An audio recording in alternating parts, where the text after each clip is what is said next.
Welcome to the Catherine Vandome and Me podcast.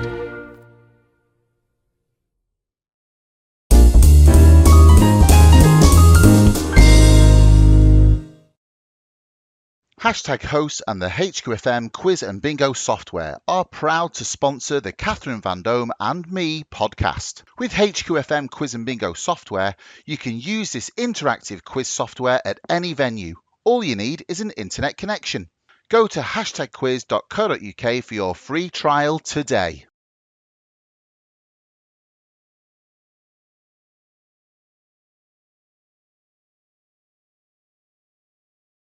Hello and welcome to Catherine Vandome and Me. I'm Catherine Vandome and I'm a stand-up comedian in recovery from very severe ME. I'm also a published author and my book is out now, my autobiography, which is called The Truth About Me. And it's all about entertainment and health. And on that note, it gives me the greatest of pleasure to introduce today an international artist who is the lead dancer, the original lead dancer at Funny Girls in Blackpool, the incredible Simon Green. Hello there, Simon. How are you? I'm great, thank you. Nice to talk to you. And you as well, Simon. Absolute pleasure to have you on to today's podcast. And today is a celebration of you and your life and journey. And my goodness, what a journey you have had.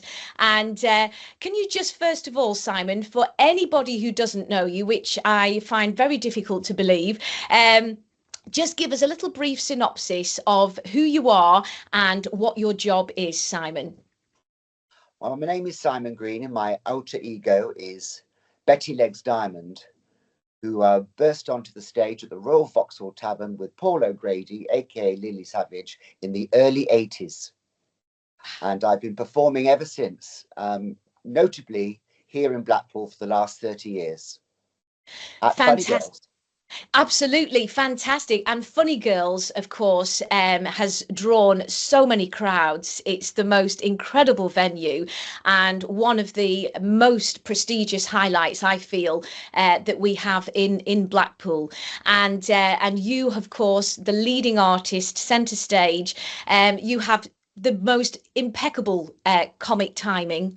You have the most incredible dancing feet, and an all-round artist, which is unusual for anybody to be able to have that level of talent and timing in so many different fields. So a huge credit to you, Simon, for entertaining us and keeping us all sane over these years with your abilities. How does that feel, having that wealth of ability? I feel very privileged and very lucky, but I've worked with some incredible people over my long career. And as like any artist, you watch other people, you take little bits, and you add to your own ability by with other people's talent. I don't say I'm taking stuff from them, but I observe people. I'm very good at observing. And you take little bits from choreographers, from comics, from singers, from anybody that I respect. I think what makes them brilliant, and might take a little bit, maybe a Dawn French move, which I've taken. I've told her as well, and she was thrilled. But I think comic timing is a natural. It's a natural. You can't learn that. You can to an extent. But then once you've learned, you've got to be able to modulate with it and play with it and use it so you can read your audience and then you use your timing. But not everybody has that, which is, fortunately, people do laugh at me. So I must have some sort of timing in that way. Well, you absolutely do. And that comes through your performances. And you have this incredible flexibility of the mouth as well, where you can, whether you want to show us now, you can do. That's from Les Dawson. Oh, is it? Right. Oh, yeah. There you. So these are your inspirations, and that's what I want to ask you. Like Dick Emery, I remember my parents in hysterics watching Dick Emery, but you knew what it was every week, but it was still hilarious. His honky tonk and his Mandy, and all those, I can remember those, and of course Morecambe and Wise, Les Dawson. yeah, there's so many different people that I can remember that I found funny, and I used to copy them and do them at school. Did you? Yeah, class clown. We, but yeah, And no, I used that's to do great. impressions of people that people didn't even know they found hilarious. I do impressions of all the girls and boys at my dancing school and and my teachers, and I'd get to once I had an audience at school, I'd show them all these different characters. They didn't know who they were, but they found it hilarious. So that's fantastic. So you obviously, like they say, you have the funny bones from young childhood. Is that right, Simon? Yes, yes. I was always making people laugh. It's a wonderful rug to make people laugh. It's contagious. It Yeah, absolutely is. It absolutely is. And it's something that today, in today's world, Simon, I'm sure you agree, we need in abundance, don't we? absolutely. Yeah. But And these days it's very different now. yes, You have to self-edit as you go along. It's not like the old days where you're much more free. But yes, I think it's going in the wrong direction, but in the right direction, if you know what I mean. I Once we're do. going over this sort of this corrective, being politically and sexually correct. Then once we got over that, I think then it will start again. I agree with you. I absolutely agree with that. And yeah, absolutely. Because when we go back to the greats of the past, Simon, it always makes us smile. And the very fact that Morecambe and Wise, the two Ronnies, etc., are still being aired on television every Christmas, Absolutely. that type of comedy transcends everybody, children and adults. Would you agree? Absolutely, yes. Especially when they're always in drag, the two Ronnies, and Absolutely. very funny. And did they inspire you? Because obviously They your act is a drag act for anybody that does not yet know who you are, which, as I say, would be impossible. But most importantly, it's an incredible drag act. It isn't just your stereotypical, because I've seen so many, Simon, over the years. Yours is head and shoulders at the top, and that for any artist now coming up the ranks wanting to be like you, they need to understand that there's a lot of hard work that goes underneath perfecting an act that looks so crisp and clean and almost spontaneous, with your gesticulation and your interaction with the audience. And I've watched you many times at Funny Girls over the years and always been absolutely enamored by your impeccable timing, but also incredible dance ability. You really do have, Simon, the most incredible dance style. And that obviously has been something perhaps that you've learned and trained in from youth. Yes, Is that correct? that's basically what underpins my whole act, is that I am a professional dancer, and I went to dancing school as a young child, went through the ranks, winning competitions, and then I got my first job when I think I was 18. Wow. Still quite young, and my first professional job, I went to Japan, then Egypt, and then Portugal. And then after that, I was 20 and I got my first West End show. And I worked in the West End as a dancer for nearly 15 years. So Wow. that's really what underpinned me. But all that time watching and learning Yeah. from the best talents in the world. Yeah. Absolutely. And that's so important, because a lot of people think a drag act is just a very quick thing that you can produce, put the wig on and the costume, and it's and you're ready. I would Yeah. say it takes years and years and years of professional conduct as well, and professionalism, of which you are incredibly professional in your manner as well. And that comes across too, Simon, in all the work that I've seen you do. You really are, as I say, head and shoulders above the rest in this field. Thank And for you. anybody wanting to watch you and emulate your talents, even Many young children. do. Say it again. Many copy. Oh, do they? Yeah, which is wonderful. You know, Yeah, that's imitation is great. the greatest form of flattery, so they say. So, and I'm copied all over the world, apparently. Wow, absolutely. So that's fantastic. So people are wanting and aspiring to be just like yourself, Simon, with those Public great service. skills. Say it Politics again. make it look easy, and then when they come to do it, it just doesn't work. But it's I've that's not said that. Doesn't come from me. That's come from people that have seen other people who said, "Oh, they've taken your act, but it just doesn't work. It's not working. It's still funny, but it's not working."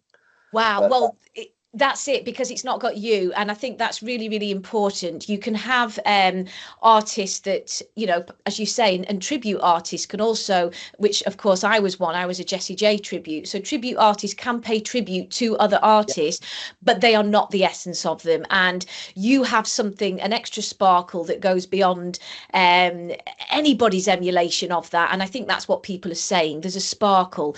And for 30 years, am I right? You were at Funny Girls in Blackpool yes. as the lead centre dancer. Well, I've not entirely left, to Oh, be okay. honest. Yes, I'm actually on tonight. Oh, well, there you go. The heart is back. I've got yes, I've got. I'm doing this weekend and next weekend. Yes, it was difficult to leave, but 30 years is a long time, and I didn't want to be known just for being the star at Funny Girls. So I'm sort of taking a back step, but I'm still available if they need me, like for example this weekend, and to pursue other things, and Yeah. that door's still open, and I still want to. There's other things I'd like to do. I'd like to do more film, more television, Yes. more theatre, pantomime. There's many things I still want to explore, and I think I still got a lot to offer, even though I'm 60. 60. I think anybody listening and watching today and seeing the high standard of your show will be encouraged. If you're 60 and able to be high kicking still, then there's hope for everybody. Would you agree? Absolutely. There was a lovely comment on Facebook the other day, and I did a show a couple of weeks ago at Funny Girls, and I came out and they said, she still got it. Came out in the opening number, did a cartwheel across the bar. I said, nobody at that age can do that. Is she really 60? Exclamation part. And the lovely comments underneath. A couple of nasty ones, but we always get that. But that's water. That doesn't bother me. But because people can easily criticize sat behind a computer or an iPhone. But to come and see me and to have those lovely comments is wonderful. It's still great.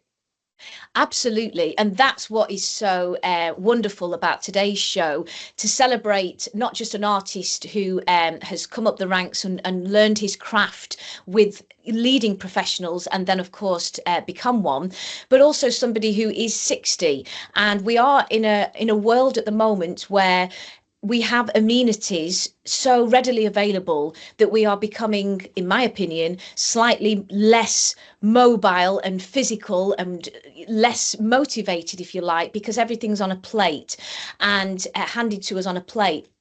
How would you encourage somebody to get to the gym or get to a dance class, Simon, to build up that physical exercise, because that's going to give longevity of life? Would you agree? Absolutely. We're built to move. Yeah. Human beings, mainly walking. We're brilliant walkers. So I'd start by walking. Once you can get up to a few miles, just gentle walking, slightly faster than you naturally would. Then actually pursue dance is the greatest thing, because it's so expressive. Nobody judges you. You can do it at your own pace and at your own style. It doesn't matter if you're good or bad or indifferent, but still, if you're moving and it releases endorphins, which is good for the mind, the brain. It is good mentally to be able to dance, because you're using your physicality and your brain and your ears and your eyes, or even not even those, as we've seen on Strictly. But anybody can do it, Yeah. and it does keep you young and fit and healthy. It keeps your Brilliant. weight Well, down, yeah. and if you're carrying more than your frame can hold, your body will deteriorate faster. So if you can maintain a good body ratio to your frame, you will last longer. Well, I say I'll probably drop dead tomorrow. It does. But you should be able to have a great long life and a happy life through dance. Yeah, Every dance will tell you that. Yeah, I totally agree. As a dancer myself previously, I totally agree. And I want to say as well, my training was as a ballerina, and I just wanted to ask you personally, is that, because that's considered the hardest form of dance, Simon, was that the main thrust of your dance training? Because I can see that it must be, because your arch in your pointed toes in those Yeah. stilettos, which is I, just incredible, has to have got a backdrop in ballet. yeah, I went to ballet school at 7, I think I was. I started ballet, they went on to tap, and then of course modern, which today we call jazz. Yes, that's right. So I was schooled in all three of those from a young age, and and but to be honest, I learned much more by actually working with brilliant people. Yeah, yeah, That's, I had a great ground in technically and tap, jazz, and ballet, but it was actually working that you really hone that. yes, Except ballet, I think ballet you need to have that every day, and to progress in ballet, it's such hard work, and that's the discipline I look to and really take my hat off, because it's a very short window for ballet dancers. Some are lucky can go all the way through, like Darcy Bustle and a few others, but it can take your toll on you because it's so physically uh, draining for anybody, and it's yeah.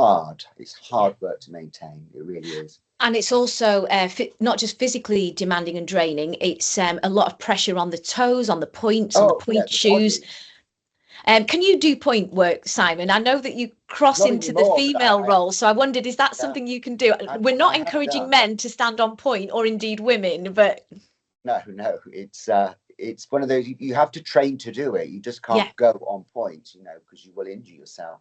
But yes, I can do it, or I can not so much now. yeah. I could do, but I have done it, and I have done it at Funny Girls. We did a wonderful send up of Swan Lake. So tell me about Swan Lake, Simon. It came from, when we did Swan Lake at Funny Girls. It was a friend of mine, Wilson. He was a great fan of Tchaikovsky, and he said we could put together like an ugly duckling, Yeah, ballet, going from an ugly duckling and then coming out the other side. And that was inspired by Tommy Tune's There Once Was an Ugly Duckling. yeah. So we heard that and then thought, how could we do this to music, but to make it amusing? So we mixed in the fabulous music of Tchaikovsky, from a little bit from Sleeping Beauty, and most of it from Swan Lake. And it was very, very funny. I had flippers on, a big fluffy costume that molted feathers. And we did some, and also we did narration. It was narrated by Zoe, the DJ, and we did the whole ballet, and it was very, very funny. It was great to watch, and it was on point and difficult. So Yeah, that gave me much more respect for ballerinas yeah. and ballet dancers in general. But yeah, we did the whole signets and the scene at the end, where they die and go to her. It was very funny, and of course we had duck noises and all sorts. I can imagine. Well, that's yeah, and putting the comedy into it as well. Yeah. And that's But speaking can of you the imagine on a Saturday night full of hen parties and stag parties and general people that have had a few drinks, watching a ballet as such, and all Tchaikovsky's music on a Saturday night? They loved it. They used to go absolutely, mental, which is absolutely. wonderful. Yeah, and that's what it's about. You did a ballet, it was on television. Is that right, Simon? Yeah. It was, in fact, the year before, the lovely people from the Royal Variety saw me doing Favourite Son, which is our famous hand routine we did. And so that was in 2004. Then 2005, they came back and said, would you do your Swine Lake ballet? Yeah. Well, of course, it was the most wonderful experience, and we jumped at the chance. And I worked with Paul O'Grady's partner. Um, what was his name? I'll stop that with them. Oh yeah, Paul O'Grady's partner, Andre Potasio. He partnered Yeah. me. He was in the festival ballet at the time, and so he was my prince. And we did this whole ballet. I had a fat suit on, and we were dressed as pigs. We had snouts and the ears and everything, I and it was remember. a Yeah. wonderful experience. It was incredible and so entertaining, and but also so demanding, highly classical dance moves of such a high level. And that's the important thing that I wanted to highlight once more, Yeah. that your level, your standard of expertise in dance is of such a perfected level. And anybody wanting to emulate what you do, coming up the ranks, needs to understand that there's a heck of a lot of training and hard work that goes into that level and standard. So you can't just do the comedy and put the pig nose on and all of that, Yeah. and the costume, and expect to be funny. You do need to be able to have that eloquence, that frame, that alignment, and then add the humour. Is that right, Simon? Absolutely. Uh, that's what I said slightly earlier, is what underpins the whole thing is the technical aspect. Yeah. People understand, right, this person can dance. So that sort of puts them at ease. So once you have that frame underneath you, that technical frame of dance and whatever I want to do with it, then on that, you can start building all sorts of other things, which is your comedy. Because if you're completely in control and know what your body's doing, the comedy can come from that. Is just wonderful. Just Yeah. a hair's breadth out. You could be. I'll tell you another little quick story. I was doing. I was in Haworth in Yorkshire, where the Brontes are, and we were at this, and there were some clog dancers there, and there was one clog dancer. She was slightly larger than the others, and she was one beat behind everybody else. And River Dance had just come out, so ping, the idea came into me. I thought, how lovely, all these wonderful dancers, all in perfect unison, but one of them slightly out, which was me. But to Brilliant. do that is so typical, to dance slightly off the beat. So when the My. legs go up, my leg used to go up. And so I was always slightly out, then I'd catch up and then go ahead or behind, which is very funny to watch. But thanks to that lovely girl that was slightly out of time in Haworth in Yorkshire, thank you very much. Made me a lot of money. And if you're watching I made a today, lot of people laugh. That's the great thing about it.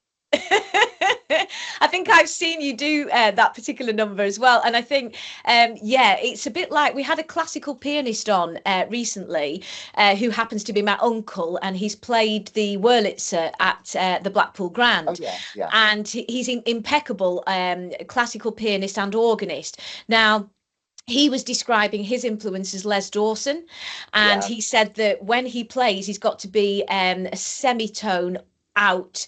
So that kind of correlates with what you're saying. In order to have the comedy of Les Dawson playing, humorously out of time, you've got to be able to have that classical background, and that really does mirror what we've just described about the classical training of ballet, and how you've got to be on the beat to be able to go off the beat. Would you agree? Absolutely. But even there, then I've worked with ballerinas that dance, and some singers that dance off the beat or sing off the beat but behind the beat, which also works brilliantly too. You can't be ahead of Right. can't be ahead of the beat. For example, I should do it with my arm. I was working on your toes at the Palace Theatre in London, and there were two ballerinas. Doreen Wells she used to do the matinees because Natalia Makarova didn't do matinees. Now they were the same ballerinas, same technical standard. Doreen danced on the beat perfectly. So she'd go da dum kick dum dum di da da da da da da. Makarova went da dum dum da dum da dum da da. It still works, still beautiful, but it's one of those things. It's wonderful to watch. It's sort of slightly unnerving, but with that grace and ballet, it does work. It also works on the beat too. Very But not ahead. interesting. Not But ahead. not ahead, absolutely. And so that's But when you, as you know, you sing yourself. Singers do that. Frank Sinatra doesn't sing on the beat. yeah, He I've sings always slightly wondered why. You've just slightly educated under, me. but then he gets on to the beat, but then he comes back off the beat again, slightly behind. The tune's ahead of you, but you're slightly behind it, which is paving the way for the voice or the movement. That's my theory. So it's like a felt sense, an emotional Yes, release. it's like comedy. It's if you don't do it right, it'll be wrong. Yeah. But you've got to know your craft to be able to do that. But then if you do it right, it works beautifully. And is Fontaine slightly of that ilk? Because you've given me a memory there of, Yes. I think she is. I think it's just slightly, and I used to think, oh, she's not on the beat, but you've just educated me today. So thank you very much. What a mind of wisdom you are. That's um, just something I observed over the years, you know. yeah.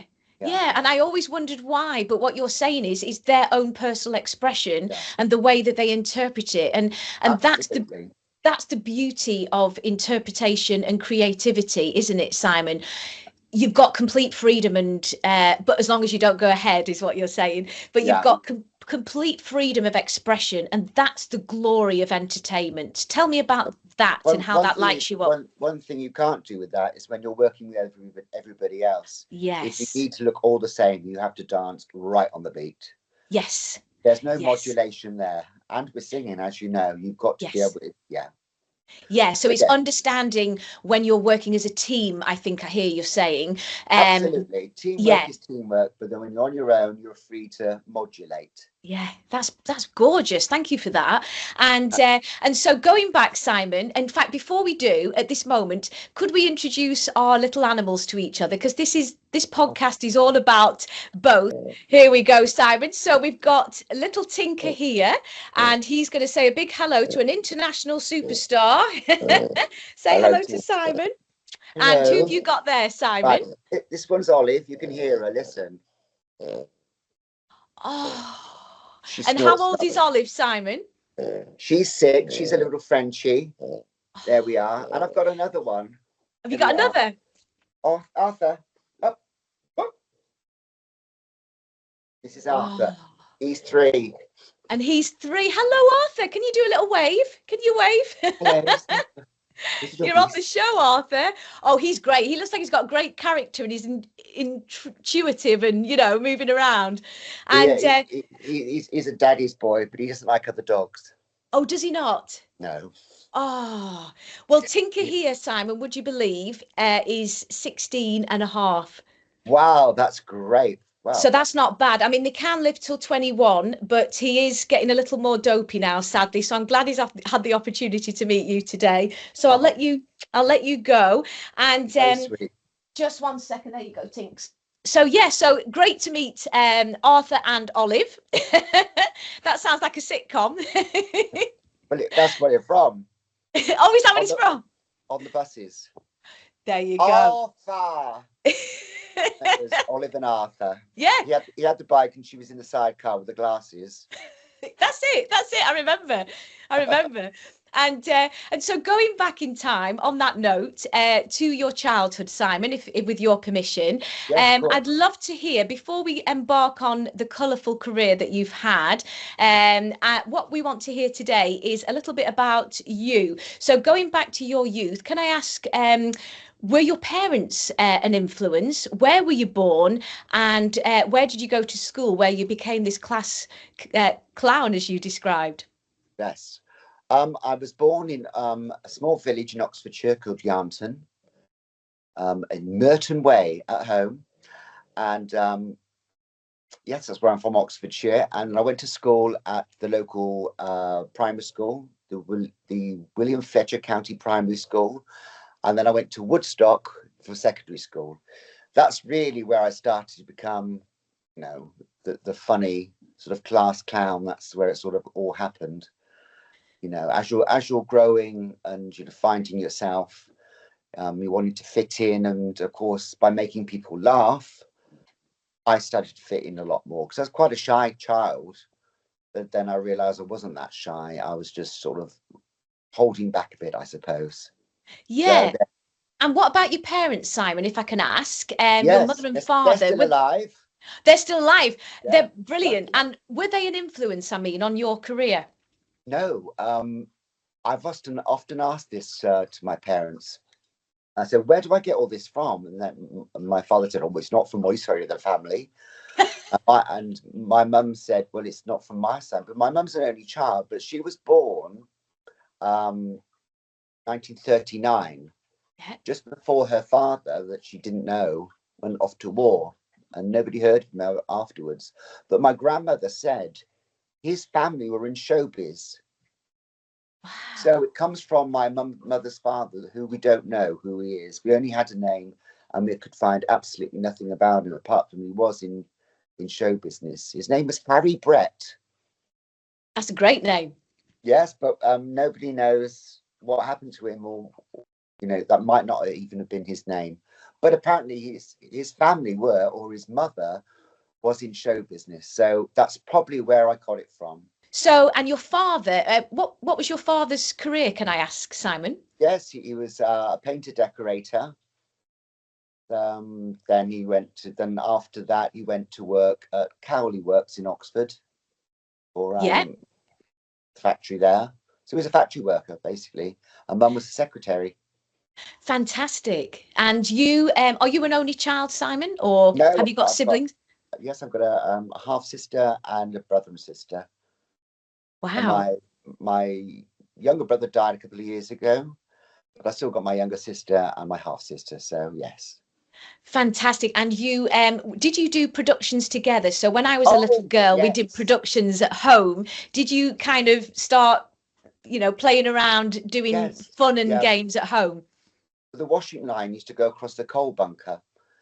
So we used to dance on the coal bunker. We used to call it, because we were in dancing school by then, and we used to do medal tests. Yeah. Of course, I'd won a few trophies by then, and we'd get an adjudicator in, which was my sister, and we'd all do little dance routines. And where the washing line was, that would be where the curtains would be. And that's what we used to do. And then we used to do little plays, little things. It was basically all built around me showing off. Well, he's got to start somewhere. I instigated the whole thing every time. And there was a lot of kids down our street that used to dance, because we always go to the same dancing school. That's how it started, because they did, and said, would I like to come along? So that's why I went along. And then had a natural attribute to it. Yeah. And a natural flair for it. And you, yes. What dance school was it called, to give a shout out? John Padbury School of Dancing. He's sadly no longer with us. Yeah. But yes, he was a tap dancer. Wow. It's a tap dancing school, and it's one of the best. Yeah. We used to win all the competitions, all of his. Whenever we turned up, the other dancing schools used to go, "Oh no, John Padbury tappers are here. We've got no chance." That's fantastic. Yeah. So was that your first love, tap dancing, Simon? Yes, it's very really. I used to love the rhythms, and again, I could express it. And of course, I used to watch all the old movies on television. Yes. And try and emulate and copy, which I could never do. All the Busby Berkeley and all of that. Yeah, but it's difficult to do Busby Berkeley on your own, because you need lots of people around you. Well, they were down your street. Yeah. But yes, but Gene Kelly, Fred Astaire, and I used to love watching those. And also, don't forget, it's early 70s. So for a boy to go to dancing school, it wasn't looked at, especially ballet. They used to take the mickey out of me for doing ballet. So I used to hide the ballet classes, but I used to say to go tap dancing instead. I was still called a puff for doing that. Really? Of course, it was the 70s. A boy dancing, that's puffy. But but I used to say, well, it's good enough for Fred Astaire and Gene Kelly. Yeah. So yeah. Isn't it funny how you have to, and that's an interesting angle, isn't it funny, Simon, how you have to sort of almost defend some passion that you have, and that transcends today as well. Anybody feeling that way, that I can't do this creative subject, whatever that may be, and particularly in dance, because it's considered, as you say, a girl's subject, or vice versa for women, it's considered a boy's. I think it's time that we stop that. But as you say, there has been some vast changes since the 70s, hasn't there? It's so much easier now for young children, for the younger generation, to become dance. It's looked at as something more cool, especially street dance and break dance, that for the lads. So, but as you know, any form of dance, they're all intrinsically linked in some way. Of course, absolutely. It's just style and substance that differentiates between each one and different disciplines, but they're all linked. They're all interchangeable and they're all linked. And the joy of tap is it's a very different feel of the feet. In fact, because I was being prepped to go to ballet school at one point, I didn't go in the end, but I did perform with the Lewis London Ballet a couple of times, for example, on tour. But in the end, we decided as a 13-year-old not to go down that route, so that I could progress in the drama, the stand-up comedy, etc. Yeah. But basically, it really was a question mark for me, as you've also said as well. Whether to go and qualify, at an accredited dance school as a child. What's your feeling on that? Because I was actually told not to do tap dancing or gymnastics because it would have a different body response and impede on the ballet, which was quite interesting. So I was told not to do one form because it gives a different feel to the body. Would you agree with that? To some extent, yes, but Yeah. body, you can change the way.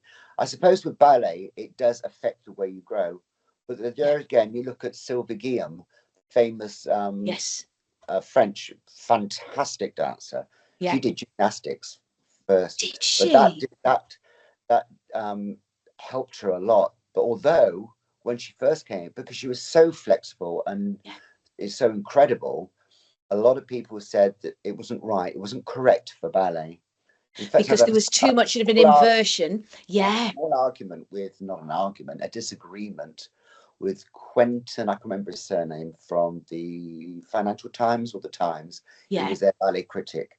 And he said, darling, she's just a gymnast. So we sort of have a disagreement against that. But I think it was about 20 years later, he was one of the people that presented one of the highest accolades in ballet. He had to eat his own words. Good. So yes, it does affect you. But the human body is very malleable and it can change. And you can do ballet, jazz. You could be brilliant at everything. Yes, as you are. I mean, you've shown that. One thing I've got is Ehlers-Danlos syndrome, which is joint hypermobility. So, I would assume that ballerina had the same, where you can actually overextend beyond what is the norm, the norm. And there's some yoga instructors, if you like, and experts that also have that. So I think you're either born with that or you're not. And it's, I believe, a lack of collagen in the joints. So what I have discovered, Simon, it's great for the pre-life, but now I'm 50 this year, or last year, sorry. Unfortunately, that overextension of the joints can actually impede health if it's done to an extreme. That may also be why ballerinas' life expectancy is usually done by the age of 30. Would you agree? Yes, some can carry on a lot longer. Yeah. I think it depends on the individual and the way their body develops or deteriorates, whatever it is. Yeah, whatever the frame is. If your peak of your career, like Darcy Bustle, I think she went on until she was into her 40s, maybe late 30s. Wow. So I think if you can maintain that as a principal ballerina, you're not going to be toppled off your perch. But the moment, technically, you start to deteriorate a little. Look at Fontaine; she was dancing into her 40s. Well, there's also 80-year-old ballerinas, which I admire greatly, and so absolutely a lot to do with the structure of the frame, but also to do with perhaps genetics or whatever. Who knows what it is? But what you're saying is, if you are healthy and able, keep going. And they do say if you don't use it, you lose it. Would you agree? Yes, or you can adapt. You don't have to lose it. You can adapt with your body, and you can still maintain and do stuff. And there are many dancers that go into their 80s, even into their 90s. Donald Sadler, he was a great dancer and choreographer, TV and film. He used to dance with Marge Champion of Gower Champion's wife. She was in film, and they danced until their 90s. Wow. Together. Exactly. They dance every week. And that is going to That's Yeah. absolutely going to give longevity of health, because this channel's all about entertainment and health and how those two things interlink. And so in your childhood, there you were with the what was it, the washing line? I love that. Yeah, on the coal Did you bunker. put like a curtain over it? Is that what Yes, you did? yeah. Yeah. Yeah, And then used it to open and close. two sheets. Two sheets either side with pegs that are loosely on so you could draw and open the curtains on the coal bunker, which was hilarious. Wow. Yeah. Wow. So that was your starting point. That was your first performance. When did you realize, Simon, that you had this ability? When I started winning competitions, Yeah. once, I was never very good at anything. I was okay at everything, but then suddenly I found something that I was good at, and when you're praised for something, it sort of gives you much more encouragement. Yeah. So people are telling you you're good at something, you sort of go, oh, I'm good at something. Oh, I'm getting noticed here. So then you pursue that even more.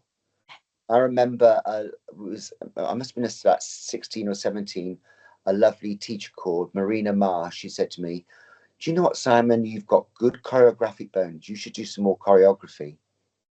And I listened to her, and I followed that. And I love choreography and I love to do it. And I've even won a couple of gongs for my choreography from the Carl Allen Awards.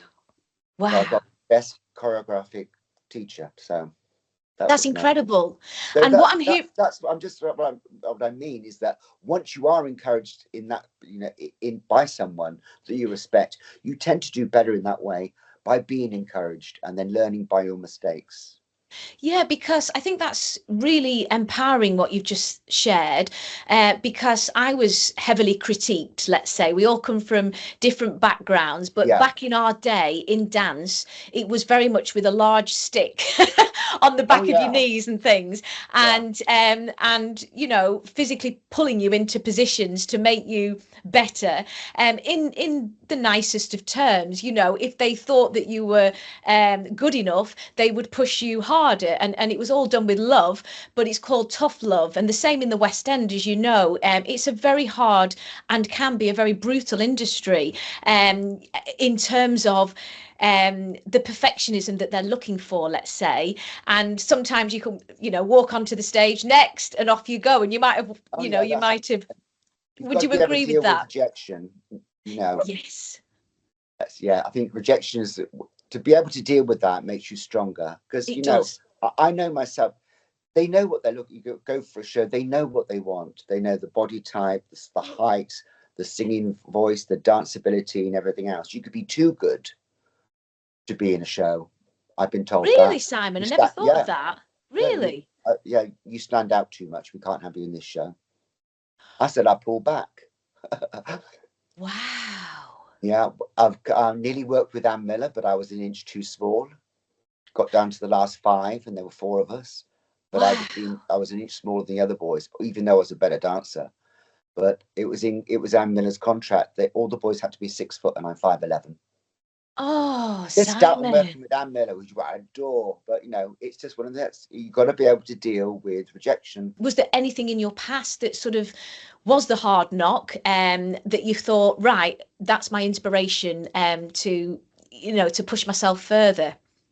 I never had any really hard knocks, but I used to protect my sexuality through comedy. Yes. So Yes. I suppose that's where I got that from, because I used to make people laugh. Yeah. It's easier to make people laugh than to fight. But Yes. I had to fight when I was a kid. I had to learn to do that, because if you couldn't stand up for yourself, you can't always be there to make people laugh. So if Yes. you picked on, I had to learn to fight, to survive. And I was quite good at that because I was quite physical. So I gained a little bit of respect by standing up for myself, as vocally, verbally, as well as physically, but also being able to make people laugh too. So Absolutely. it was an equilibrium. I had to learn to do all of it to survive. If you're in a situation where you can't win physically, then you must be able to learn to get out of that. But it's a different time 50 years ago. Yes. I think we've progressed a lot more. Parents can't touch children anymore. They're not allowed to smack children, which they did in the 70s. I got a good thrashing Absolutely. now and again. Yeah. Didn't do me any harm, Yeah. but I don't agree with it. But Yeah. Yes, but unfortunately that does then lead to discipline malfunctions, especially in schools. I have friends that are teachers, and the kids know they can't be touched, so there's no fear there. There's no. They know, the kids know that they can't. They can get away with a lot more of these, I believe now. I agree with you there, Simon. That's really profound what you've shared, because in our day we were absolutely petrified, or I certainly was. Yeah, Of we were never hit by school teachers because the threat was the cane above the head teacher's door. yeah, from the No, headmaster. yeah, but it was never used, but it was there, and Oh, we now and it was in our school. it. Oh, really? Oh We, yeah. we got the ruler, but Oh, we had never. a ruler on the back of the knees as well. Yeah, Yeah. that was on the open hand. But there was headmasters in our school, Simon. I mean, perhaps Lancashire, maybe the discipline's slightly different, and maybe there's more unruly people. You're in Oxfordshire, is that right? So perhaps there was a higher level of discipline from the children. I don't know, but I'm Bad. joking. Was it bad? Yeah. But it There, was.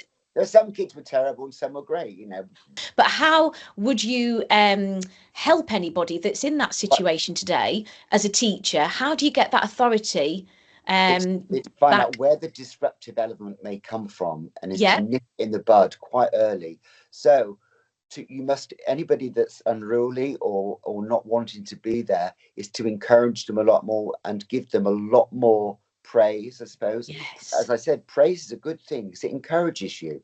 yeah, So almost befriend the disruptive element and yes, include them a lot more and make yeah, them feel wanted and valued. yeah, Once they feel valued a lot more, and not as the violent or aggressive part, but valued within a group, they will then join in. But I felt, but if they're unruly and they're always being put down and pushed away and not included, they're just going to get worse for more attention. yeah. I couldn't agree more with you. And Or that was shoot them. oh, what? Sorry, did you Shoot. say? Or shoot them? Yeah. But no, I couldn't agree more. And that was kind of what embodied my own theatre Oh school. yes. I tried to make sure that every child matters. And you Yeah. notice, like you said, you notice the unruly ones, but it's often, the discipline of drama and dance and theatre is such a wonderful forum to put, let's call them, unruly children into, because they are suddenly free and able to express themselves. Yeah. And most human beings don't want to sit all day I certainly didn't, on a chair facing the front, given subject matter in front of them that perhaps they don't want to do. Yeah. So in school today, Simon, what you're saying, and I agree with, is make the child the star, rather than the one that's acting daft is usually the one that's quite unhappy and perhaps got private problems going on in the home life, which therefore they're acting up in school. So in order to help people today, I used to, when I was teaching singing in some of the schools, I would make the boy at the back who perhaps had his shoulders down and said, this is rubbish, I don't want to join in. I would often bring that child to the front and say, right, I'm going to give you a little solo tap number in the middle of this dance and song routine. And to see the child's face light up. And I remember a teacher saying he has never, ever engaged in any subject. He's just hit somebody at lunchtime, and here he was doing a solo tap moment and a song at the same time with the group. And I felt that was a wake up moment for me in my teaching education of, right, that's how you do it. And you're saying that's exactly how to do it, Yeah. Simon. Is that right? Yes, of course. It's finding out why the child is doing it. Maybe they are Yeah. unhappy at home. Maybe it's just attention seeking. Maybe they're on the spectrum, as we all are on the spectrum at some Yeah. point. But it's to find out what is driving that to make them do what they do. Yeah. And you hit the nail on the head. It's inclusivity. You've got to include them all, even if they're unruly. But it's trying to nip that in the bud, and then also become almost their friends. 100%. Yeah, and use laughter. Laughter's a Yes. great way of including people. It Because is. if they're aggressive all the time, and then suddenly you turn that into laughter, they'll find a different way of, and especially if they're being allowed to communicate more with each other. Yes. I think that does improve them, but we can't know what's going on in everybody's life. It is every child's life, but we can help in a way, and we can help alleviate some of their problems. We'll never get through to everybody, but yeah, I think it's to nip it early when you're introduced to a child, and encouragement. Yeah. That's the best And you way. and you just never know where they're going to end up at the end of No, the no, day, no, because no. with positive, what you're saying, with positive encouragement, your world changes. If you're Yes, always being told you're rubbish, you're stupid, you're not good enough, sit in the corner, and disciplined in a negative, detrimental way, then that's absolutely going to have a negative impact on your oh yeah, career ahead and your psyche. And what you're saying is, you didn't feel in your personal life that you were good enough in particular subjects until somebody suddenly pointed at you and said, you can dance. Is that right? absolutely. At school, I was good at all the subjects I was good at. Were good teachers.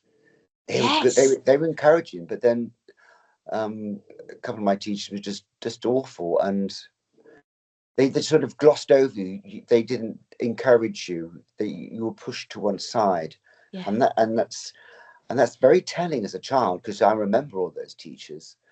I remember them not being encouraged enough in English or in math, but in science I was encouraged a lot, so I've become good at science. And it's Yeah. since leaving school I've started to read all the books that we were doing at school, and some a lot. I wondered why. I was curious to know why they were good books. I taught myself after leaving school, but Yeah. during school, because my handwriting wasn't as brilliant or my spelling wasn't as good, I felt that I was being laughed at a lot by the Interesting. teacher. So by laughed at, you're not being encouraged. So the more you're laughed at, the more inhibited you become. So you start to pull back Yeah. and not you know, Express yourself. Yeah. yeah, not express yourself, but to hold back, you don't push yourself as much. But the moment you're encouraged, you think, oh right. So if You we're light up, encouraged, don't you? yeah, Yeah, of you light course. up. And for Yeah. you, Simon, in your career, speaking of lighting up, you in your secondary school, where did you go to secondary school? That was Woodstock in Oxfordshire. Okay. Yeah, Marlborough School in Woodstock. And as you were developing in your curriculum at school, was the drama available? There was drama, and I was always cast as something. Even in primary school, I was cast quite a lot as the prince. And I remember we were doing some sort of stand-up section, and I'm getting big laughs, more than the other kids. I used to put on funny voices and change the rhythms a little bit, and I'd get good laughs. So I knew I was good at that. And then we didn't have a drama school as such, but there was a drama choice in breaks, which we did. But I was always cast as an animal because I could move well. Wow. Well, that's Yeah, great. So yeah, you were already starting to shine, and teachers could see there was something there, yeah. a Like huge talent. yeah, like at gymnastics at school, I was always really good at that, and trampolining, anything that was, and vaulting and things like that, and swimming I was good at. But rugby and football, because I didn't like the outfits to start with. But I they were too, I was quite a small guy. I didn't start growing until I was 15, so I was always quite Okay. small.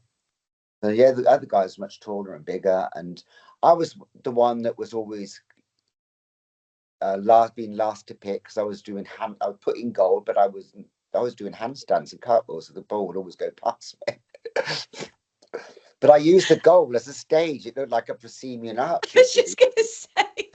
I was always messing around because I was bored. Yeah, exactly. And that's the thing. We don't want to be bored. We don't want to No, keep the system as it is. We want to make some positive changes, don't we? And allow everybody to be able to express themselves their way. And as we move forward, then, did you at 15, 16, what happened next in your life, Simon?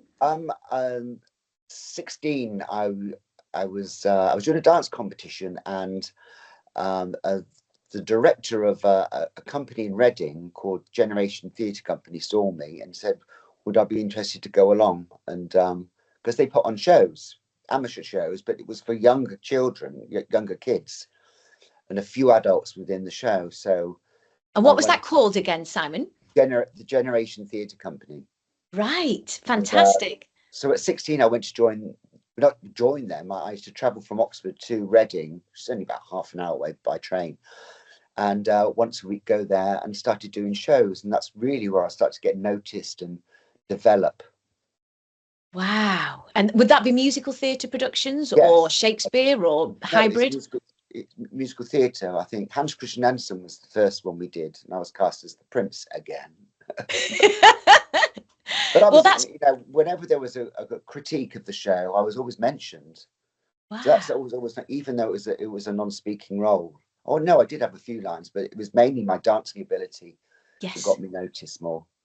Fantastic. And can I ask as well, can you sing, Simon? Are you a singer? Yeah, as well. Yeah, wow. Yes. I can sing in tune. It's not the greatest voice, but I've got a certain character to it, put it that way.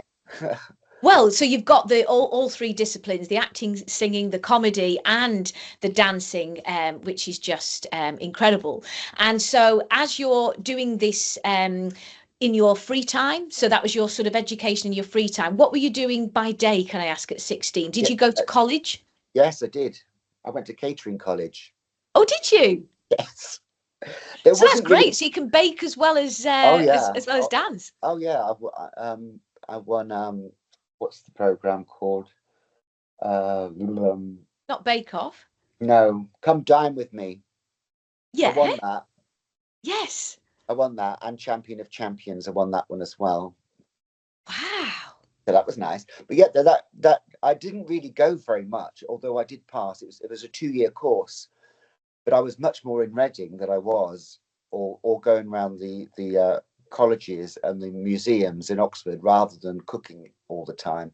So I probably just spent a third of the time at college cooking and doing everything else. But the other time I was just skiving off and not turning up and doing other things, which and was doing what you love, doing what lit you up, really. But I did pass as a chef, so I've got my qualifications. I did nothing with it. My first placement was at the Dragon School in Oxford.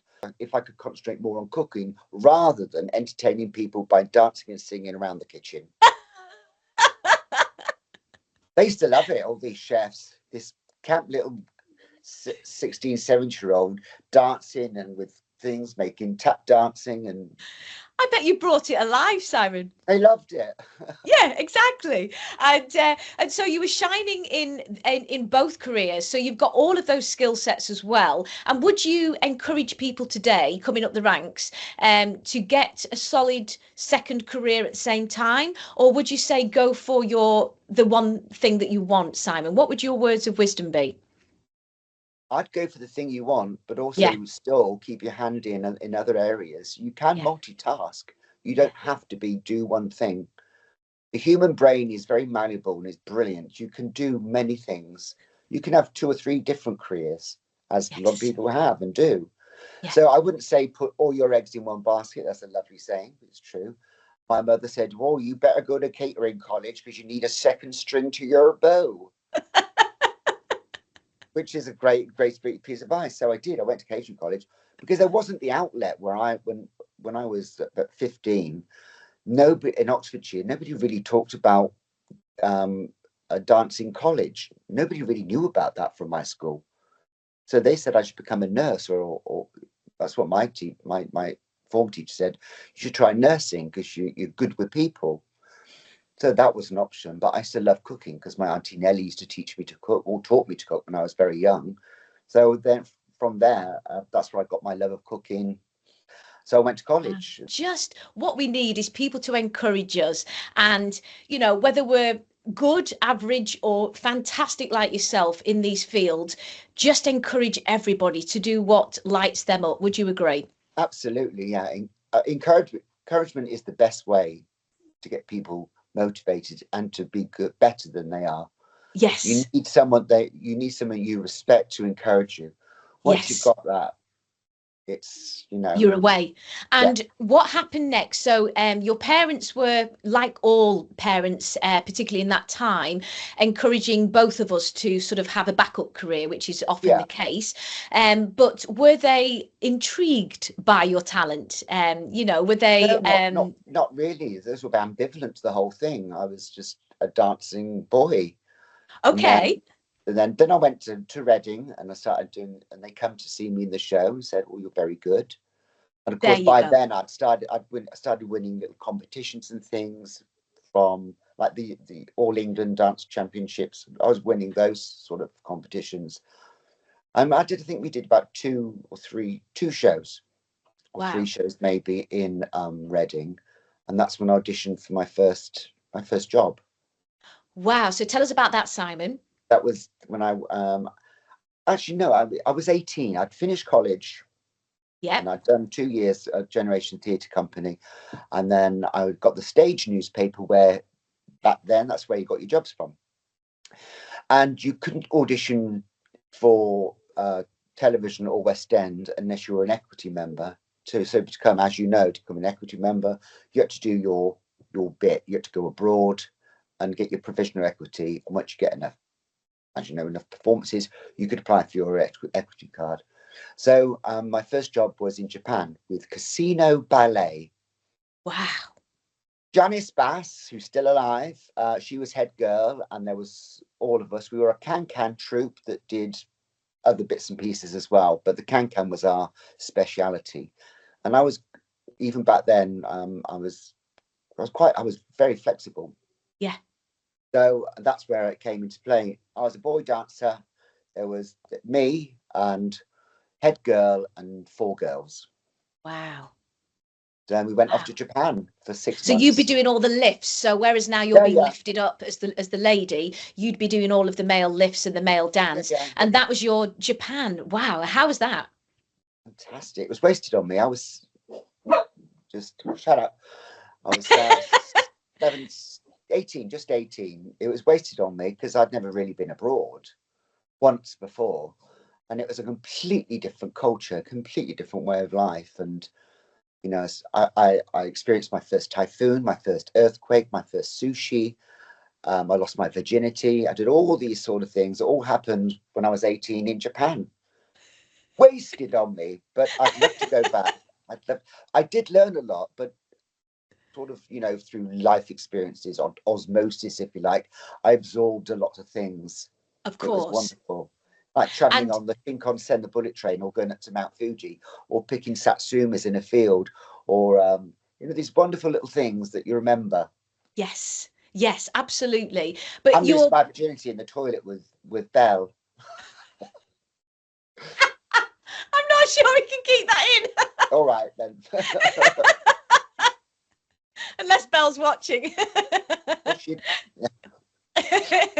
But so what you're saying is you came alive when you travelled and went to Japan, yes. and so you had this incredible opportunity, as you say, from such a young age to go straight onto the stage and see the world as well. And then what happened next? What was the next job, Simon? So I was with this company a couple of years. We went to Japan, then we went to Egypt. That was interesting, Egypt, in the early 80s, very early 80s. Um, Very different what it is now. And then Portugal as well. That was nice. That was in Porto, lovely old city. Okay. Very nice, very nice. And then we come back from Porto, and I saw an advert in the stage because I was now a fully paid up equity member, Yeah. for On Your Toes, Oh. who's coming straight from Broadway, big hit on Broadway.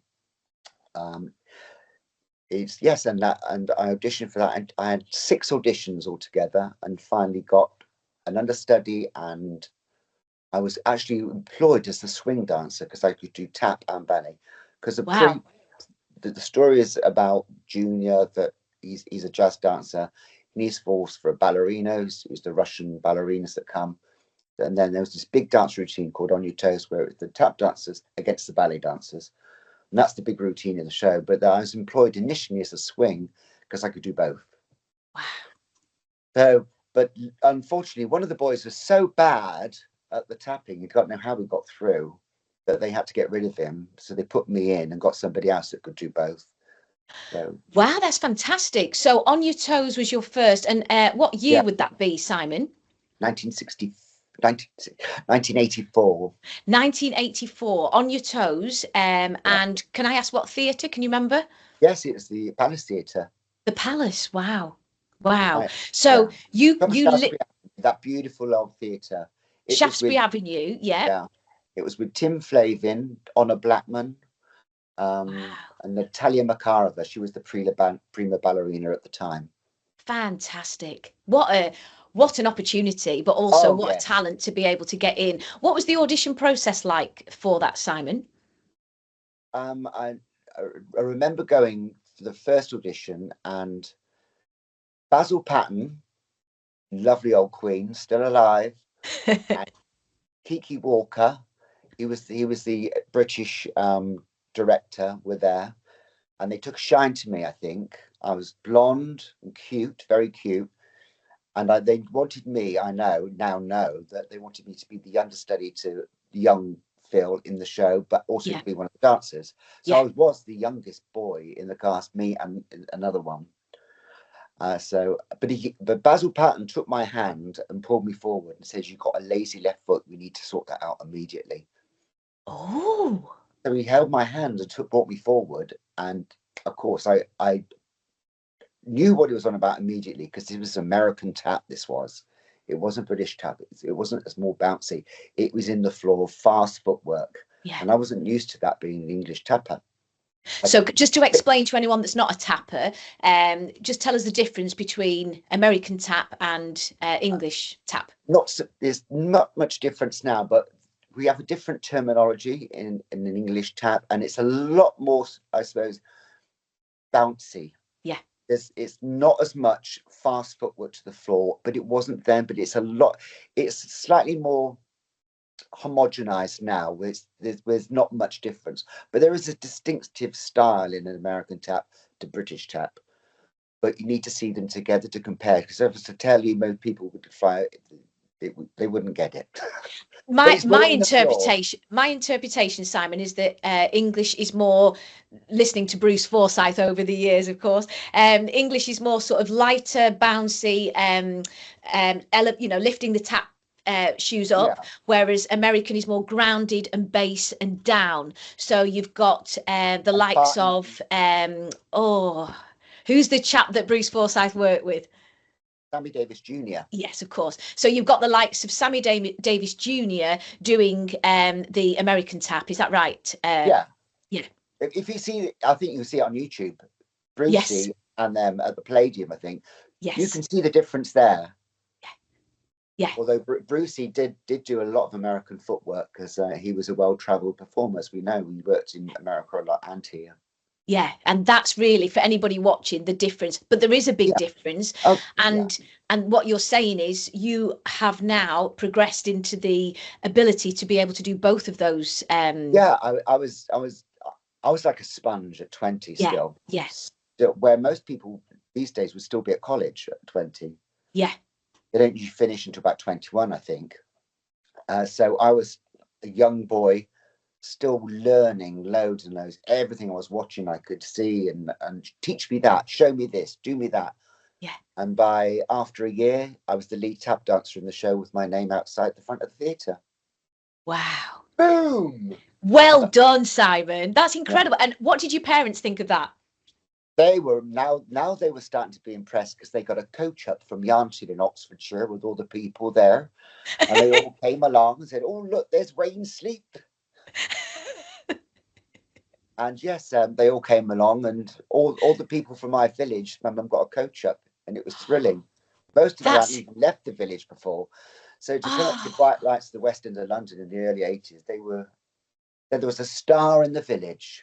That's incredible, don't you think? That's a real achievement. Yeah. That's a real achievement, Simon. It was a real achievement, because it made a mockery of all the bullying and the teasing. Yes. 100%.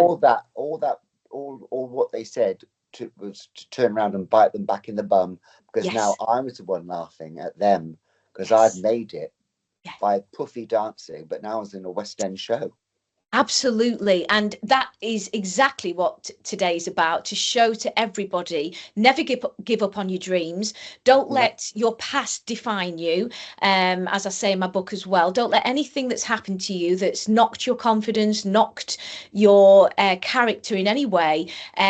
Always look forwards and keep going. Would you agree with that? yeah, follow your dream, Yeah. have a backup plan, and Yeah. don't take any notice of bullies.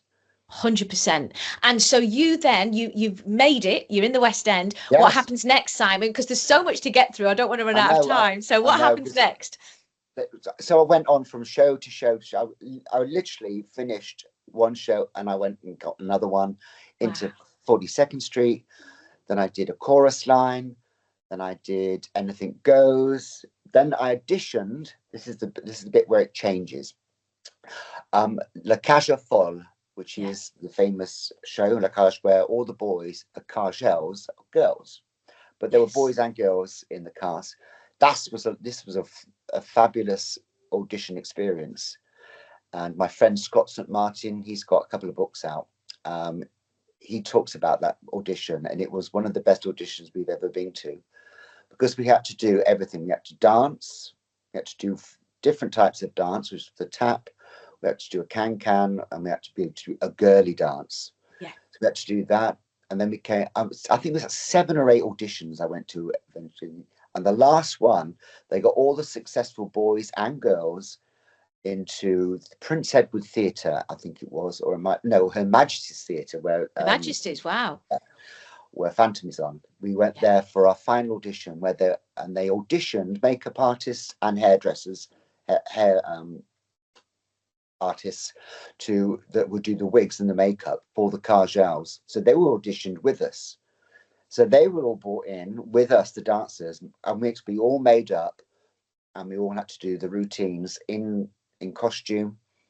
And we all had to do one at a time, to walk down stage, catch ourselves in the mirror, do something, and walk off. I got big laughs. I'm not surprised. Yeah. Arthur Lawrence was there, Yeah. along with Jerry Herman, the composer. No. Arthur Lawrence, the great director. And it was the most amazing experience. And they cast us there and then on the spot. And was this at the Palace, Simon, or was this at Pineapple or Danceatic? No. This is at the theatre, at the Her Majesty's Theatre, on stage. Scott Salmon, the choreographer, the director, Arthur Lawrence, and the musical director, they all come forward and they called out all the ones that they wanted. That's very unusual to be cast there and then. Yeah. And called out. Yeah.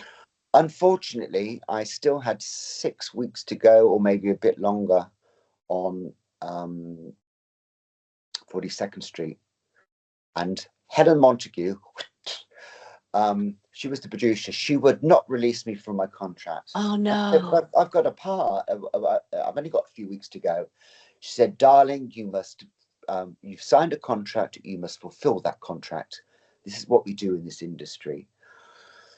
So unfortunately, she was right. I shouldn't have auditioned, but I only had a few weeks to go. So she could have, but she didn't. The show didn't run because La Cage didn't run? I think it did about half a year, maybe a little less, because at that point, AIDS hit the West End, HIV/AIDS. And of course, this show was all about 2 men falling in love with the Cargels behind. Then we had that sweeping, dreadful disease that cut down half of the dancers in the West End. It was the most horrific time. Yeah. And the show closed very quickly because people didn't understand. They thought, even to talk to somebody that was gay or to watch anything you would catch this dreadful disease. So unfortunately, that's what happened with that show. It was shelved, and it was just a few years too early. So it stopped. Wow. But I learned how to do drag by then. I was just going to say, was that your first sort of influence of, do you know what, I want to do drag? Actually, no, it wasn't. Where I first started, when I got my name from, it was backstage. I was 21, and Nick Garrison, one of the boy dancers, he said to me, "There's this wonderful act called Lily Savage. She does Stars at the Future at the Royal Vauxhall Tavern. It's so funny. You must come and watch." So he took me to watch it, and of course, Lily come out and she was saying, "Hello," and then she introduced all these terrible acts that was called Stars of the Future, and everyone had got a fiver for coming along and doing their act. Most of them were appalling. Yeah. And we used to always mess around in the dressing room, putting wigs on, dressing up, and having a laugh, doing funny impressions, whatever. So my clown was there, already being nurtured by all these older dancers, these wonderful old hoofers. I was 20 and they were in their 30s. Yeah. They were talking Polari, which is the gay theatre talk. I had to learn that very quickly, as I could not understand them. So I learned to do Polari. That's who I'm going to now, but Google it. But then, so then I went to see these Stars of the Future with Lily Savage, and they talked me into doing a show. So I went down there. The makeup artist, Martin Fletcher, who's still going, he does makeup for all the stars. He did my makeup and my wig. I got my outfit together, and I went out there. And I ripped the place to pieces. They'd never seen anything because I looked incredible. I was 20 and I had my face done by a makeup artist. I looked like this young model come along stage. Yes, because you were very pretty. What you're saying is pretty or handsome, whichever. I don't know what to say to describe you best. I've got not so handsome, not so pretty now, but yes, you are, Simon. I was yes, very, you are. very, very, very pretty boy.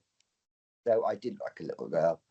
But I could dance and I could kick and do amazing things. Yeah. I was better than most of the dancers in the West End. So you can imagine that coupled with this ability to make people laugh and do drag, along with that dancing skills. And they loved it. And it was instant drug. So I should turn up every week, which Paul loved. He loved me turning up. He said, I'll put you on at the end. He said, you're the best thing in it. And so, that's where our friendship started. And can I just ask, was that on the television or was that in a live stage show? That's the Vauxhall Tavern, the pub. Vauxhall Tavern, brilliant. Yeah, still there, and it's I love that. Big drag pub venues. So yes, that's where I started with. It was Stars of the Future. So Paul basically would stand there, rip the acts to pieces, rip the audience to pieces, not doing anything because he did his own acts, but he was just there as a compere, introducing us. But he loved what I did. Good. So the idea of him was to sort of make fun, if you like, in a comedic way of the acts. But what he saw in you was a genuine talent, yeah? Yeah. It was Lily Savage basically commenting on all these acts turning up. Amazing. Amazing. Vicious as anything. It was hilarious. That's amazing. And then how did your friendship develop from there with Lily? With Paul? He occasionally did a few New Year's Eves and things like that, and he got me to come along to be the act that danced with him. So he'd do his stand-up and his act, and he'd bring me out when he took a break, and I'd do my act. And of course, we were so completely different. It worked great together. Yes. And then we started doing little numbers together. Then he'd employ me to do a couple of his videos as choreographer, and then we're doing the London Palladium, and I got a phone call from a man in Lancashire. Actually, before we get there, let's talk about how I got into Betty Legs Diamond. Yes. Okay. So I just finished Le Cage, and I was going out on tour with a chorus line. The money wasn't particularly good. It was okay, get by easily. It wasn't great, but I'd got this act together now by doing a show with Paul every week. So I put my own act together, and I phoned all the nightclubs and bars in every city that we were traveling to with a chorus line to say, hello, my name's Betty Legs Diamond, and I do a wonderful act, and would you like to put me into your, I'm there for a week with a chorus line. Would you like to hire me for a night? Never heard of you. So most of them said never. I said, right, best thing I could do then. I said, I know, hire me, and if the audience love me, and I get a round of applause and do an encore, whatever it is, you pay me the fee. But if I go off to the sound of my own footsteps and they don't like me, you don't have to pay me. Every venue paid me. I took the cast of a chorus line with me every time. I was guaranteed, but I didn't need them because I was just going to say, you're very humble like that, Simon, which is a huge accreditation to who you are. So they were basically cheering and whooping. Is that what you yeah, were meaning? Yeah, they but were you my. didn't need them. No, The I didn't. audience themselves were also dynamite, I'm sure, in response to your incredible gifts. So what I want to know is, how did you get the name Betty Legs Diamond? That's something I'd like to know. Back in On Your Toes, I found out that every boy dancer got a girl's name. So if your name Okay. was Wayne, it would be Wendy. That was just backstage. Everybody had a different name. Yeah. Especially the boy dancer, they gave each other names. They used to call me Betty because I used to smoke like Betty Davis. They used to call me Betty, so that's what that was. My friends, I had a different stage name then because I couldn't have Simon Green. So I gave Okay. Equity a choice of names. And one of them was my brother's name, Nicholas Andrew. So I called myself Nicky Andrews, and that's the one they picked. Well, my Oh. friends in Reading didn't think that was glamorous enough for me. So they called me Simon Legs Diamond. Oh. So I thought Yeah. that's nice. Yeah. And then there was some back then the iron on Diamante had just came out, and they were ironing onto tights for Doreen Wells and Tally McIver, all these Diamante tights, the Yeah. Legs Diamond. I nicked a pair of Doreen's tights and put those on. So I now was Betty Legs Diamond. Fantastic. Well, there you go. A lot of people will want to know where the name came from, So and that's I'm glad that it's an exclusive here today. So that's great. So what happens next? So you are absolutely storming it at all these venues. Your humble side of you, which is so lovely, is saying that because you had a chorus line, sat in the audience clapping and cheering, you got paid every night. But yes. actually, there's a much bigger audience than 20 dancers or whatever. And so you obviously were bringing the roof down, I'm sure. And so everybody paid. And then what happens next, Simon? So then from there, I carried on in the West End, but I sort of had my act as well. So I used to juggle both.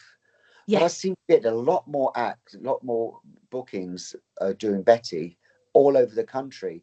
Wow. So I when I did my last West End show, it's been 1991 or 1992.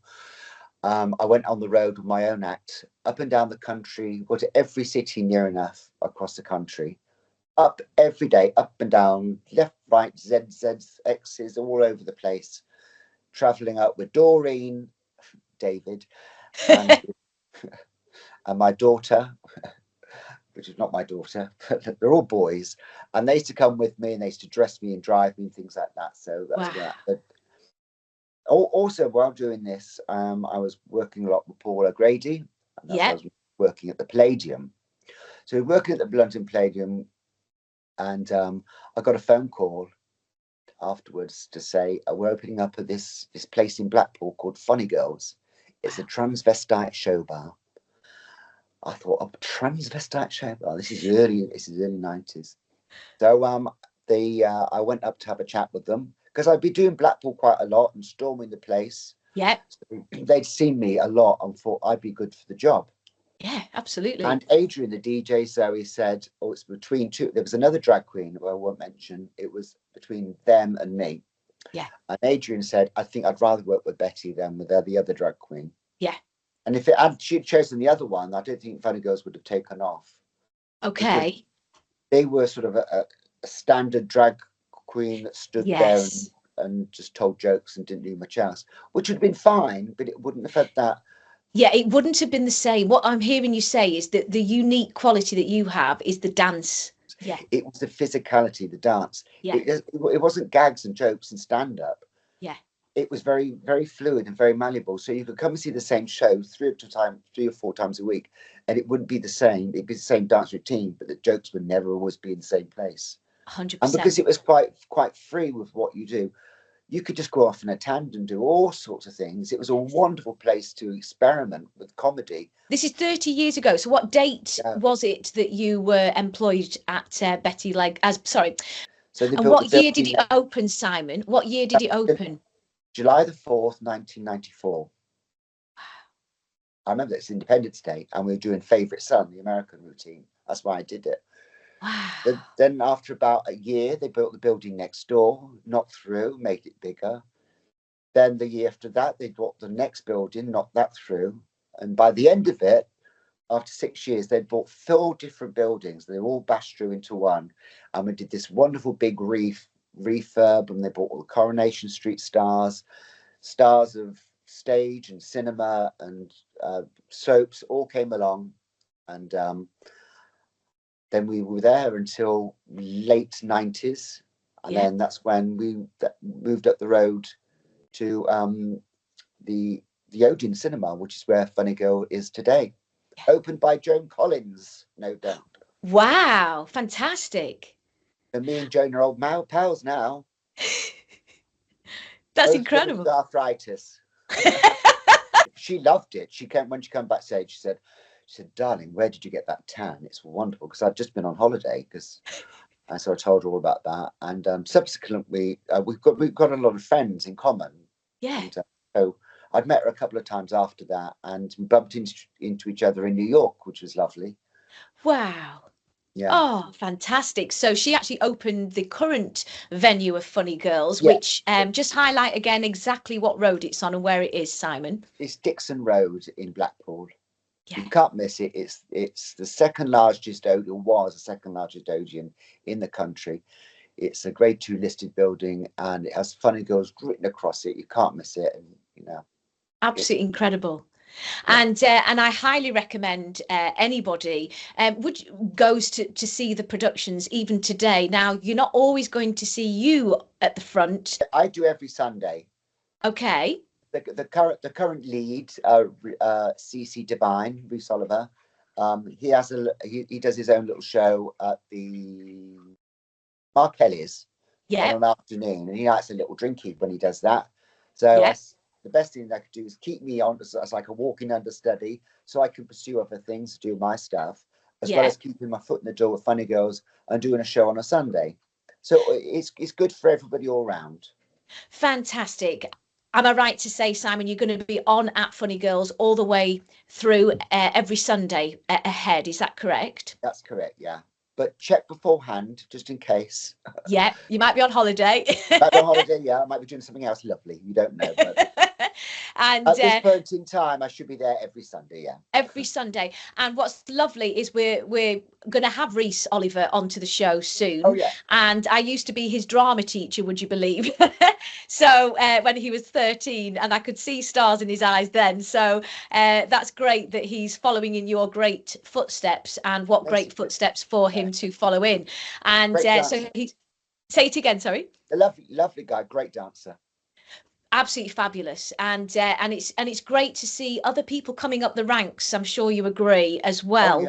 And doing such great things. It really is a wonderful celebration of everybody, and a real community spirit where, as you say, you're there on a Sunday now. Rhys is doing the other nights of the week, and between the two of you, you've got this incredible show.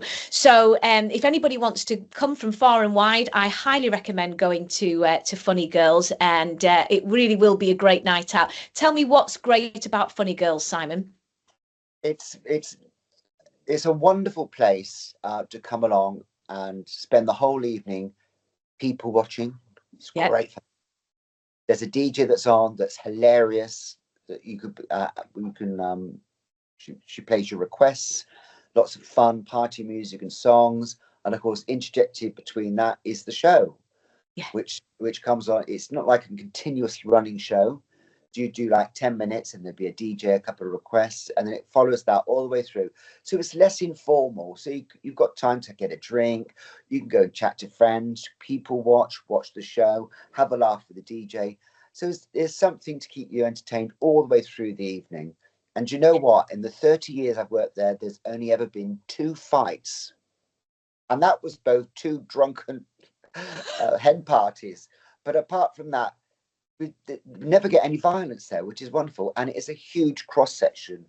The demographic at Funny Girls is literally from 18 upwards. Yeah, and absolutely. A huge cross section of people, which is a testament to itself. It's great because all these people mixing together under one roof, having a good laugh and being wowed, because it's not just comedy. There's spectacle, there's great music, and and lots of things to do, you know. And it's an integrative venue as well, which is gorgeous. What I love are the moments where you would flip the stage down at the front and the bar would become the stage. And the Yes. dancers, including yourself, would have the courage to come all the way around dancing just in front of the audience, which is also makes it. Oh, it just makes it so integrated, doesn't it? You don't It get brings that in the a show out. theatre. Go on. Yeah, it brings the show from the stage out. You're breaking that fourth wall, which is the wonderful Absolutely. thing to do. They call it a passerella. In, What, the breaking of the fourth wall is called a passerella? that walkway round, Yeah. where it usually be the orchestra pit, it's the bar. But Yes. it's the same thing in the theatre. They call it passerella that way. That's where you come out into the audience, breaking that fourth wall almost, you know. And it's perfect. And as you say, it's a completely all-inclusive venue where people from all sorts of backdrops. So you might have hen do's, stag do's, but you might also That's have the weekend, yeah. The weekends you tend to get more the hen and stag, especially on a Saturday. But yeah, apart from that, then you get it's a really completely different audience every night, of different ages, sex and religions and all sorts. It's a melting pot of culture. It's wonderful to be around, it is. and all having a great time together and laughing at lots of different things. They love it. It's so much fun. I think that's why it's successful still. And you've also got the incredible Zoe, as you say, Yeah. who is the DJ. And Zoe has been, well, obviously employed you 30 years ago or chose you. And Yeah. so has been a companion throughout. Is that right? Yes, I've never worked with anybody longer than Zoe. Ah. Yeah. I call her Methuselah's understudy.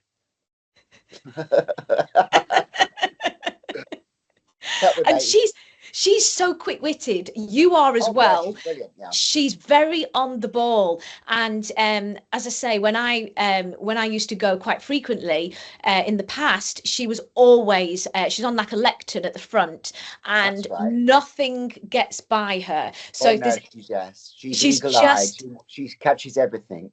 she does, and Yeah. but she also, like you, you're in the actual production and you come forward, and she's, if you like, taking the requests, which is great because you don't get that in many venues. You get the music that they choose, you get seats to sit on and be quiet and watch. Whereas here you can go and have a drink, and there's wonderful drag artists behind the bar. There's a mix as well, isn't there? Some in drag, some not. And the same in your production as well. You have some dancers as themselves, as you had in your own career, but you also have the dancers dressed as the drag artists as well, with you in the lead centre pivotal point, which is just wonderful. And you're also the choreographer, Simon, because that's another additional string to your bow. What got you into choreography? That was Marina Marsh that got me into choreography. Yeah. Very much earlier on in my career, said I would make a great choreographer, and of course, being encouraged, I did it. Yeah. And I was good. I had a good eye, but you learn a lot on hoof, should we say? You learn by your mistakes, and also you watch other choreographers. And I've worked with a lot of different choreographers, and you know what works. You know there are certain things, there are certain elements you can use. You know that's going to make a routine work. But yeah, it's once you know those little tricks and things like that, it's quite easy. But it's always a challenge. It's nice to get a challenge sometimes to choreograph something that you've never seen before, that's brand new, that you can't. There's no reference points, because we do a lot of stuff that people would have heard of or would have seen. I would never steal the complete works, but if there was something that was unique to that thing, I would use that within my choreography as well, as a hats off, as you say. You know, I'm not robbing it completely, but you know, some things you can't change. Yeah, a little hat tip. And you also have a complete cast with you. Am I right? Is it about 8 dancers altogether? 4 boys. 4 boys. In the main show is 4 boys and 2 girls. Okay. Yeah.